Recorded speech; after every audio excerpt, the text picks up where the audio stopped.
চারটে জিনিস আছে যার, সবকিছু আছে তার। চারটে জিনিস আছে যার, সবকিছু আছে তার। ইহকাল আছে তার, পরকাল আছে তার, সুখময় জীবন তার। চারটে জিনিস আছে যার, সুখময় জীবন তার। এক, আলমারাতুস সলেহা, ভালো স্ত্রী। দুই, আল জারুস সলে, ভালো প্রতিবেশী। তিন, আল মারকাবুল হানি, একটা ভালো গাড়ি। চার, আল বাইতুল ওয়াসি, প্রশস্ত ঘর। চারটে জিনিস আছে যার, সুখময় জীবন তার। অতএব ভালো স্ত্রী এখন খুঁজতে হবে কিভাবে?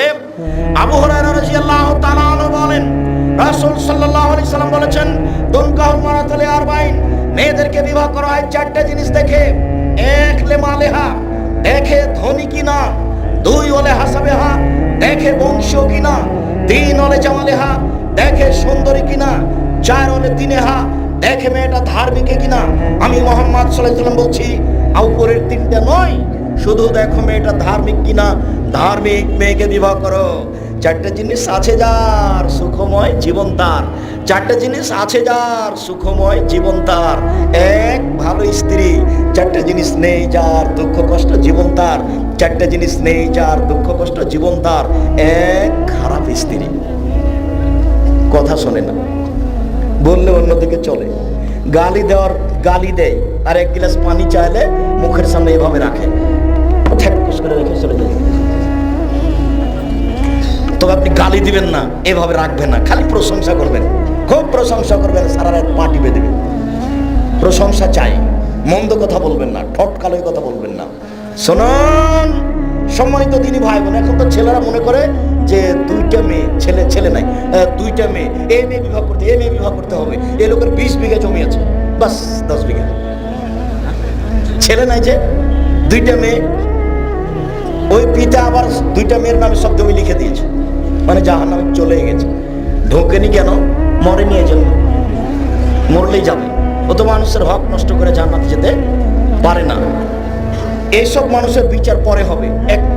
এক মিনিট, অতীব গুরুত্বপূর্ণ কথা মাথায় চলে আসলো, তাই বলে রাখছি। বিচারের মাঠের সময়সীমা কতখানি, কতক্ষণ পর্যন্ত বিচার চলবে? ভালো মানুষের বিচারের সময়সীমা হলো এক ওয়াক্ত ফরজ সালাতের সমান। ধরেন মাগরিবের সালাতের সমান, কত মিনিট? 5 minute 7 minute. ধরেন জোহরের সালাতের সমান, কত মিনিট? 5, 7, 10 মিনিট। এটা হলো বিচারের মাঠের সময়সীমা। তো কারো যদি বিচার দেরি হয়, তাহলে একদিন সমান হলো 50,000 বছর। তো আপনার বিচার যদি 3 দিন দেরি হয়, তাহলে 1.5 লক্ষ বছর থামতে হবে আপনাকে। বুঝাতে পারিনি কথা? আপনার বিচার যদি একটু দেরিতে হয়, তাহলে কতদিন থামতে হবে? 3 দিন যদি দেরি হয়, তাহলে 1.5 লক্ষ বছর থামতে হবে। যারা জুলুম করে, মানুষের প্রতি জোর করে জমি দখল করে, ওরা জালেম, ওদের বিচার পরে হবে। যারা মেয়েদেরকে জমি লিখে দিয়েছে, ওরা জালেম, ওদের বিচার পরে হবে। যারা জাকাত দেয় না, ওসর দেয় না, নিমগাছি মাদ্রাসাতে ওসর জাকাত পাঠায় না, বের করে না, ওরা জালেম, ওদের বিচার পরে হবে। ওরা কিভাবে জুলুম করলো আব্দুর রাজ্জাক সাহেব? ওরা ফকিরের হক দেয়নি, ফকিরের হক মেরে খেয়েছে। কওমি খারিজি মাদ্রাসার একটা হক ছিল, সেটা মেরে খেয়েছে, এই জন্য ও জালেম। অথচ উপার্জন নিজে করেছে, নিজে উপার্জন করে জালেম হয়েছে। কেন? ফকিরের হক মেরে খেয়েছে, এই জন্য। ওর বিচার পরে হবে। বুঝাতে পারেন কথা? মনে হয় তার বিচার পরে হবে। পরে মানে কি? যদি 3 দিন দেরি হয়, তাহলে 1.5 লক্ষ বছর হবে। আল্লাহ নবী বলেছেন, যার বিচার সহজ হবে, যার কোনো পয়সা পাতি নেই, এ 500 বছর আগে জান্নাতে যাবে। তাহলে একদিন সমান যদি 50,000 বছর হয়, তাহলে 500 বছর সমান কত হয়? কি দিয়ে আপনাকে আমি বুঝাবো বিচারের মাঠ কতদিন চলবে? আর আপনি খেয়াল করেছেন কি না, যে সুদ খায় তাকে রক্তের নদীতে ফেলে দেওয়া হবে। মানে বিচারের মাঠে রক্তের নদী বানানো হবে, তারপর নদীতে ফেলে দিয়ে পাশ থেকে তার মুখে পাথর মেরে মেরে তার মুখটাকে ভেঙে দেওয়া হবে। তার বিচার কখন হবে তার রাসূল সাল্লাল্লাহু আলাইহি ওয়াসাল্লাম বলেননি, তবে বলেছেন তার বিচার দেরিতে হবে। যারা রিক্সাওয়ালাকে 1 থাপ্পড় মেরেছে, বিদেকে দিয়ে টাকা দেয়নি, এদের বিচার দেরিতে হবে। যারা জমি জোর করে দখল করেছে, তাদের বিচার দেরিতে হবে। যারা টাকা কর্জ নিয়ে, ঋণ নিয়ে দেয়নি, তাদের বিচার দেরিতে হবে। যাদের বিচার দেরিতে হবে, কত দিন দেরি হবে তা আপনাকে আমি বোঝাতে অক্ষম। সম্মানিত দিনী ভাই বোন, সাবধান থাকবেন। পরহেজগার মেয়েকে বিবাহ করেন। এবার একটু দেখতে যাই রাজশাহী চাঁপাইনবাবগঞ্জের বিবাহের শুরু থেকে শেষ পর্যন্ত একটা কাজও জায়েজ নয়। রাজশাহী চাঁপাইনবাবগঞ্জের বিবাহের শুরু থেকে শেষ পর্যন্ত একটা কাজও জায়েজ নয়। আমি বগুড়ার বিবাহের খবর জানি না, তবে গাইবান্ধার বিবাহের খবর জানি। একটু বলে নিয়ে আমি আগাচ্ছি যে মেয়ের কাছে বিবাহ পড়াতে যায় মানুষেরা, মেয়ের কাছে বিবাহ পড়ানো হারাম। কয়েকজন ওই ইমাম সহ মেয়ের কাছে যায়, মেয়ের কাছে গিয়ে বলে এত টাকা নগদ, এত টাকা বাকিতে তোমাকে বিবাহ করতে এসেছে, তুমি তাকে স্বামী সত্ত্বে কবুল করো। ও তখন বলে কবুল করলাম, 3 বার বলে। এরপরে এই 4, 5 জন, 7 জন, 8 জন, 10 জন লোক যেখানে বরযাত্রী বসে আছে সেখানে এসে দাঁড়ায়। তখন বসে থাকা লোকগুলি বলে আপনারা কে? তখন দাঁড়িয়ে থাকা লোকগুলি বলে আমরা এই বিবাহের উকিল। তখন বসে থাকা লোকগুলি বলে যে মেয়ে কি কবুল করেছে? তখন দাঁড়িয়ে থাকা লোকগুলি বলে জি কবুল করেছে। তো আপনারা কি শুনেছেন? জি শুনেছি। তখন বসে থাকা লোকগুলি বলে তাহলে আপনারা বসেন। মনে হচ্ছে পাগলামি কারবার, মনে হচ্ছে হিন্দুদের বিবাহে কলার গাছের চতুর্দিকে ঘুরবে, তার নাম বিবাহ। একেবারে হারাম। মেয়ের কাছে বিবাহ পড়ানো হারাম, নাজায়েজ। দেখি কোন এমন হুজুর আছেন যিনি মেয়ের কাছে বিবাহ পড়ানোর বৈধতা দিতে পারে। আমি এবার সূচনায়, বিবাহের সূচনায় জরুরি কয়েকটি কথা।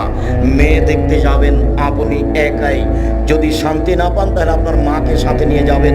বন্ধু বান্ধবকে নিয়ে মেয়ে দেখা হারাম। মেয়ে দেখার পরে তাকে টাকা দেওয়া হারাম। তা আপনার বাপও এই মেয়েকে দেখতে পাবে না কেন? এই মেয়েকে এখন আপনার বাপও বিবাহ করতে পারে। এই জন্য এই মেয়েকে আপনার বাপ দেখতে পাবে না। আবার মেয়ে ঠিক হয়ে গেছে, বিবাহের দিন ঠিক হয়ে গেছে। চাঁপাইনবাবগঞ্জে 3 দিন আগে তাকে থুবড়া বলে, মানে মিঠাইয়ের ব্যবস্থা করা হয়।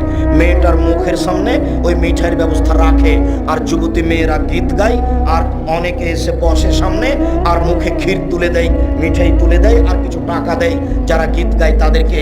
এই প্রথা হারাম। সাথে সাথে হলুদ মাখানো কোনো বিধান নেই। ভাবির হলুদ মাখা নাজায়েজ, চাচাতো বোন খালাতো বোনের হলুদ মাখানো হারাম। যদি হলুদ মাখাতেই হয় তাহলে মা মাখাবে, খালা মাখাবে, ফুপু মাখাবে। চিরদিনের জন্য এইভাবে হলুদ মাখানো হারাম। এই ছেলে একটু বুঝো তো, সাজগোজ করে যদি একটা মেয়ে পুরুষের পাশ দিয়ে হাঁটে, তাহলে মেয়েটা যদি ব্যভিচারিণী হয়, তাহলে তোমার ভাবি তোমার গায়ে হলুদ দিয়ে ডলে দিল, তখনও তোমার ভাবি ব্যভিচারিণী নয়। তোমার বিবাহ সূচনাতেই চেনা। এই বিবাহতে কিভাবে কল্যাণ হতে পারে? চিরদিনের জন্য হলুদ মাখানো নিষিদ্ধ ঘোষণা করা হলো। এই বগুড়ার মাটিতে আর কোনোদিন যুবতী মেয়েরা তার দেবর ভাসুরের গায়ে হলুদ মাখাবে না। কোনো মেয়ে কোনো মেয়ের গায়ে হলুদ মাখাবে না। যদি হলুদ মাখাতে হয় তার মা মাখাবে, তার খালা মাখাবে, তার ফুপু মাখাবে। এবার বিবাহের বৈঠক, কয়েকজন মাত্র মুরব্বী মানুষ বিবাহ নিয়ে যাবে। কমিউনিটি সেন্টারে বিবাহ চলবে না। কমিউনিটি সেন্টারে যদি বিবাহ পড়ায় তাহলে কোনো সমস্যা নেই, তবে মেয়েটাকে পর্দায় থাকতে হবে। একটা মেয়ে কনে হিসাবে কমিউনিটি সেন্টারে বসে আছে আর সমস্ত মানুষ তাকে দেখছে, বলেন এটা কি জেনা নয়? সূচনাতে জেনা। এই বিবাহ বৈধ হতে পারে কি করে? কমিউনিটি সেন্টারে আপনার মেয়ে বসবে আর সেখানে জনগণ তাকে দেখবে, সেখানে বিবাহ হবে। এই নীতিও হারাম। কয়েকজন মুরব্বী মানুষ বিবাহের বৈঠকে যাবে। চাঁপাইনবাবগঞ্জে যারা বিবাহ নিয়ে যায় তারা কিছু পান নিয়ে যায়। যেখানে বৈঠক বসে সেখানে মেঝে খরচ দিতে হয়। সাথে সাথে বর এইভাবে মুখে কাপড় দিয়ে বসে থাকে কেবলামুখী হয়ে, ও কিছু বলতে পাবে না। এগুলো নীতি হারাম। খোলাখুলি মুখের কাপড় সরিয়ে বসে থাকতে হবে। মোহরের আলোচনা, বরে করবে কত টাকা মোহর নির্ধারণ হবে, তার বাপের সাথে মোহর নির্ধারণ হতে পারে। সম্মানিত দিনী ভাই বোন, মেয়ের কাছে বিবাহ পড়াতে হবে না। অতিরিক্ত মেয়ের বাপ মেয়ের কাছ থেকে অনুমতি নিতে যেতে পারে। আম্মু, খালেদা, বিবাহ পড়াতে যাবো আম্মু? যদি চুপ থাকে আসেন, যদি হেসে উঠে আসেন, যদি বলে যান তাহলে আসেন, যদি কেঁদে উঠে তাহলে আর বিবাহ পড়ানো যাবে না। এইবার বিবাহের বৈঠকে 2 জন সাক্ষী লাগবে আর মেয়ের বাপ বসবেন। আগে খুতবা হবে, মেয়ের বাপ নিজেই খুতবা পড়বেন বা একজন মাওলানা সাহেব খুতবা পড়লেন। খুতবা পড়ার পরে মেয়ের বাপ বলবে এত টাকা নগদ, এত টাকা বাকিতে আমার মেয়ে তোমার সাথে বিবাহ বন্ধনে আবদ্ধ হতে রাজি। আমার মেয়ে খালেদা তোমার সাথে বিবাহ বন্ধনে আবদ্ধ হতে রাজি, তুমি তাকে স্ত্রী হিসেবে কবুল করো। ও বলবে কবুল করলাম।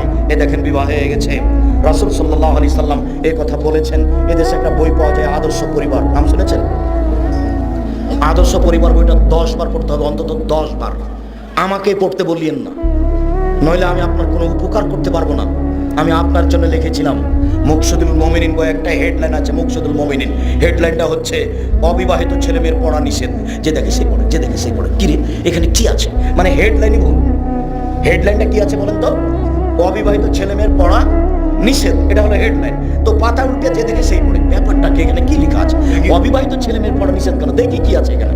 এখন দেখছেন লেখক লিখছেন, ভরা পেটে স্ত্রী মিলন হলে ছেলে ভ্যাংচা হয়, সফরের পূর্বে স্ত্রী মিলন হলে ছেলে টেরা হয়, চন্দ্র গ্রহণের সময় স্ত্রী মিলন হলে ছেলে কানা হয়, সূর্য গ্রহণের সময় স্ত্রী মিলন হলে ছেলে খোড়া হয়।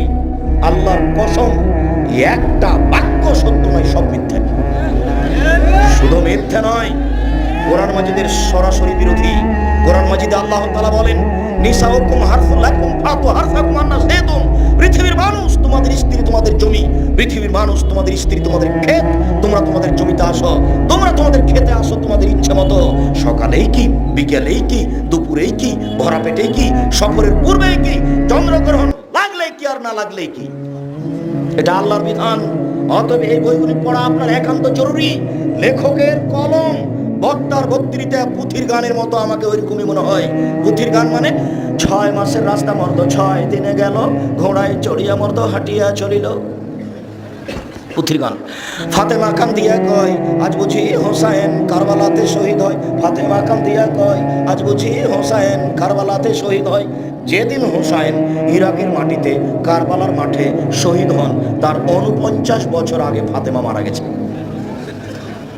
কি করে কেঁদে কথা বলতে পারেন? ওই কথা যেমন, এই লেখকের কলমও তেমন, হুজুরের বক্তব্য তেমন। আপনাকে সাবধান হওয়ার জন্য বলছি। যারা সঠিক কলমে বই পুস্তক লিখছেন, তা 10 টাকা খরচ করে তাদের বই পড়েন, আরেকজনকে পড়তে দেন। সম্মানিত দিনী ভাই বোন, এবার বৈঠকে শেষ হয়ে গেল বিবাহ পড়ানো। আপনাদের বৈঠকে হাত তুলে দোয়া চলছে, হাত তুলে দোয়া বিদাত। দেখেন আল্লাহ রাসূল কি বলছেন। বৈঠক শেষে আল্লাহ রাসূল বলছেন, বারাকাল্লাহু লাকা ওয়া আলাইকা ওয়া জামা বাইনাকুম ফি খায়রিন। আল্লাহ তোমাকে বরকত দান করুক, আল্লাহ তোমার উপরে বরকত দান করুক, আল্লাহ তোমাদের দুইজনকে কল্যাণের উপরে, দাম্পত্য জীবনের উপরে একত্রিত করুক। এই দোয়া আল্লাহ নবী পড়েছেন। আর আপনার বেদাতি হুজুর লম্বা দোয়া টেনেছেন। এইটা গুনাহ হবে, ওইটাতে নেকি হবে। এই ছেলে, কথার 19-20 করার কোনো সুযোগ নেই। কথা রেকর্ডিং হচ্ছে, তুমি মনে রেখো। কথা আমাকে ফিরিয়ে নিতে হবে না ইনশাআল্লাহ। তবে আমি মানুষ, কোনো জায়গায় যদি সত্যি ভুল থাকে আমি তা ছেড়ে দিতে বাধ্য থাকবো। ইসলাম আমার পৈতৃক সম্পত্তি নয়। জাতির যদি রাস্তাঘাট করে দিতে না পারি, জাতির যদি স্কুল কলেজ করে দিতে না পারি, জাতিকে চূড়ান্ত সঠিক ধর্ম দিতে পারবো ইনশাআল্লাহ। ধর্মের ব্যাপারে জাতিকে ফাঁকি দিয়ে পরকাল হারাতে রাজি নই। বিবাহের শেষে এই দোয়াই পড়তে হবে। আমি বহুবার বলেছি, রুজি ভিন্ন জিনিস, বরকত ভিন্ন জিনিস। রুজি ভিন্ন জিনিস, বরকত ভিন্ন জিনিস। সব কিছুতে বরকত লাগে। গিলাসটা তো বরকত লাগে, বিবাহটা তো বরকত লাগে। আব্দুর রাজাক সাহেব, বিবাহতে একটু বরকত কি বুঝাবেন? হ্যাঁ, খুব বুঝাবো। বিবাহের বৈঠক শেষ হয়েছে মাত্র, আর বরের পক্ষ থেকে একটা ছেলে একটা বেঢঙ্গা কথা বলে দিয়েছে। এই যে মেয়ের বাপ খেপে গেল, না মেয়ে পাঠাবো না, জি না মেয়ে পাঠাবো না, এই বৈঠকে তালাক নিব। তালাক নিয়েই ছেড়ে দিল, তার মানে বিবাদে বরকত নেই। কথা বুঝাতে পারলাম না? তোমার আব্বা আজকে একটা টেবিল তৈরি করেছে খুব সুন্দর করে, 3 দিন থেকে মিস্ত্রিরা বানাচ্ছে। তো রেখেছে, মিস্ত্রি গেছে সন্ধ্যার সময়, ওপরে একটা বস্তা ছিল ধানের, পরে টেবিলটা ভেঙে গেছে। দেখো এর বয়স কতটুকু। তোমাদের বাড়িতে একটা টেবিল আছে তোমার দাদার করা। না, বুঝাতে পারলাম না কথা, ভালোভাবে বুঝাতে পারিনি। তোমাদের বাড়িতে একটা টেবিল আছে কতদিন থেকে? দাদার আমল থেকে। তার মানে ওটা নষ্ট হয়নি, মানে ওটাতে বরকত আছে। আর এটা আজকে মিস্ত্রি গেছে সন্ধ্যার দিকে, আর বস্তাটা পড়ে ভেঙে গেল, এই টেবিলে বরকত নেই। কথা বুঝাতে পারিনি? বরকনের ভিতরে বরকত আছে, তাই রাসূল দোয়া করেন। ওই দোয়া হবে না, এই দোয়াই পড়তে হবে। এরপরে যত অনুষ্ঠান আছে সব হারাম।